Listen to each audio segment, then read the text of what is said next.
గణేశాయ నమః, శ్రీ సరస్వతి నమః, శ్రీ గురుభ్యో నమః. భక్తులారా, రామాయణ విశేషాలు చెప్పుకున్నాం. ఇందులో భాగంగా నేటి వరకు మనం బాలకాండని 94 భాగాలుగా చెప్పుకున్నాం. ఈ రోజున 95వ భాగం చెప్పుకునే ముందు వాల్మీకి మనిషిని ప్రార్థన చేసుకుందాం. పూజంతం రామ రామేతి మధురం మధురాక్షరం ఆరుహ్య కవితా శాఖం వందే వాల్మీకి కోకిలం. ఆంజనేయం మహావీరం బ్రహ్మవిష్ణు శివాత్మాం తరుణాక్క బ్రహ్మంచాంతం ఆంజనేయం నమామ్యం. సమర్థద్గురు సాయినాథ్ మహారాజ్ కీ జై. ఓ కౌశికుడా, నువ్వు తీవ్రమైన తపస్సు చేసి బ్రాహ్మణత్వం పొందావు. ఇప్పుడు దేవగణాలతో కూడి నీకు నేను వాళ్లతో కలిపి కూడా మాటిస్తున్నా, నీకు దీర్ఘాయుష్యుడు ఇస్తున్నాను. ఎవరంటున్నాడు? బ్రహ్మగారు. నీకు శుభముగాక, ఇక శుభంగా పోయిరా అన్నాడు. ఆ తర్వాత దేవతలందరికీ కూడా ప్రణామం చేసి బ్రహ్మగారి దేవతలతో సహా వచ్చాడనమాట అతను అనుగ్రహించడానికి. సంతోషంతో అన్నాడు, నాకు ఇప్పుడు బ్రాహ్మణత్వం లభించింది కాబట్టి నాకు ఓంకారము, వషట్కారము, వేదాలు నన్ను వరించుగాక. చూసారా ఓంకారానికి ఎంత ప్రాధాన్యతో. అందుకోసం ఓం నమః శివాయ చెప్పేటప్పుడు అది బ్రాహ్మణత్వానికే ఇచ్చారు. బ్రాహ్మణత్వం అంటే క్షత్రియులు, ఉపనయనం అయిన వాళ్ళే ఓంకారం పలకాలని చెప్తారు. శివపురాణంలోనే ఇక్కడ చదువుకున్నాం మనం. మిగతా వాళ్ళు నమశివాయ అని ఆడట. వాళ్ళు ఉపనయన అయిన వాళ్ళు మాత్రమే ఓం నమః శివాయ అని ఆడట. అర్థమైందా?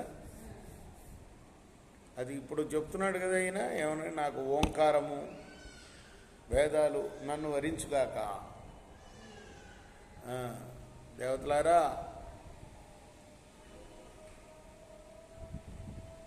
బ్రహ్మ ప్రతిపాదితమైన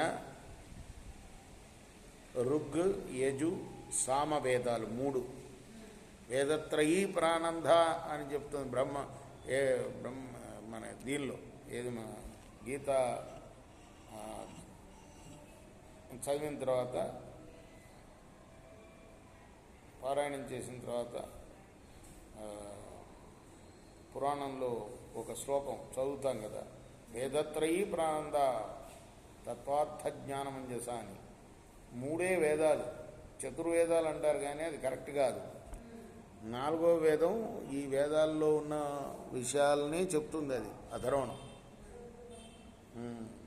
క్షత్రియ ప్రయోజనకరమైన అథర్వ వేదాన్ని ఎరిగిన వారిలోనూ, బ్రహ్మ చెప్పిన 3 వేదాలు ఎరిగిన వారిలోనూ, వీళ్ళందరిలోనూ శ్రేష్ఠుడైన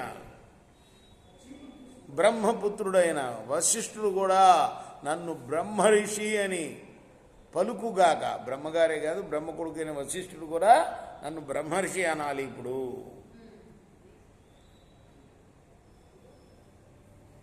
అప్పుడు నేను కొత్త కృత్యుడినైనట్టు లెక్క.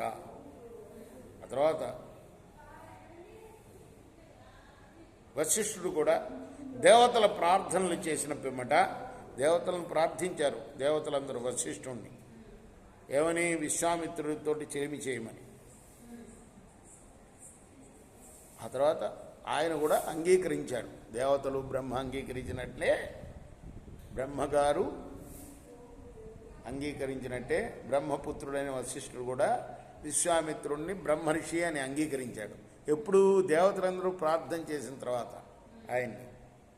మీరుతో ఆయనతో మిత్రత్వం మిత్రుడుగా చేసుకోండి ఆయన్ని, ఆయన బ్రహ్మర్షి అని చెప్పండి అంటే వాళ్ళందరూ కోరిన మీద వశిష్ఠుడు కూడా బ్రహ్మర్షి అని అంగీకరించారు.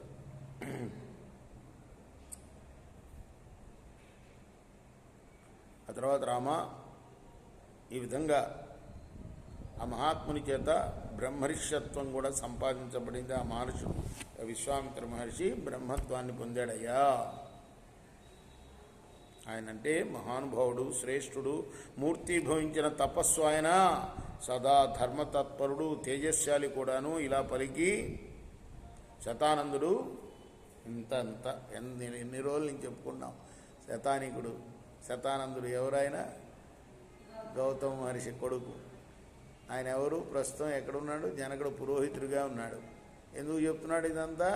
విశ్వామిత్రుడు వీళ్ళని తీసుకొచ్చాడు రామలక్ష్మణుని అక్కడికి. ఆయన ఆ సీతమ్మకి ఏమి కల్పించాడు? ఆయన స్వయం వరాన్ని ప్రకటించాడు కదా. ఆ తర్వాత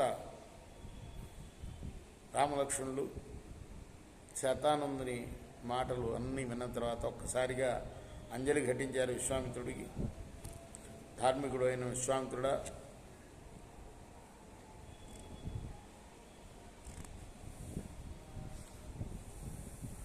జనకులు వారు కూడా అన్నారన్నాడు, రామలక్ష్మణులతో కలిసి నా యజ్ఞానికి రావటంతో నేను ధన్యున్నయ్యానయ్యా. నేను నీ చేత అనుగ్రహించబడ్డవాడిని అయ్యాను. నీ దర్శనం వల్ల పవిత్రున్నయ్యాను. నీ దర్శనంతో నాకు అనేక మంచి గుణాలు కూడా సంక్రమించాయి. నీ గొప్పతనం, నీ గొప్ప తేజస్సు అంతా కూడాను నేను కూడా విన్నాను. ఈ సభలో ఉన్నవాళ్ళు కూడా విన్నారు. కౌశికుడా, నీ తపస్సు ఇంత అని చెప్పడానికి వీలు లేనిది. ఎంత విన్నా కూడా తృప్తి కలగట్లేదు నీ కథలు. ఇప్పుడు సాయంకాలం అయింది.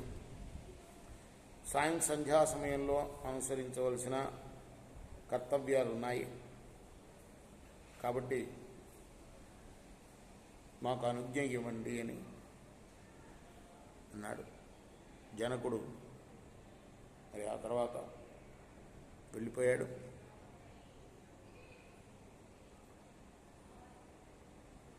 ధర్మాత్మనైన విశ్వామిత్రుడుగా మహర్షుల చేత పూజింపబడుతూ రామలక్ష్మణులతో కూడినవాడై తన నివాసానికి వెళ్ళాడు. అక్కడే ఒక నివాసం ఏర్పరచుకున్నాడు కదా ఆయన. మనం ఇంతకుముందే చెప్పుకున్నాం, ఒక ఆశ్రమం నిర్మించుకున్నాడు ఈ కార్యక్రమానికి వచ్చిన తర్వాత. ఆయన అక్కడ యాగం కూడా చేస్తున్నాడు కదా జనక మహారాజు. అది ఇక్కడ ఆపుతాం మనం. రేపు కొనసాగిద్దాం. కృష్ణార్పణమస్తు. సాయి కృష్ణ.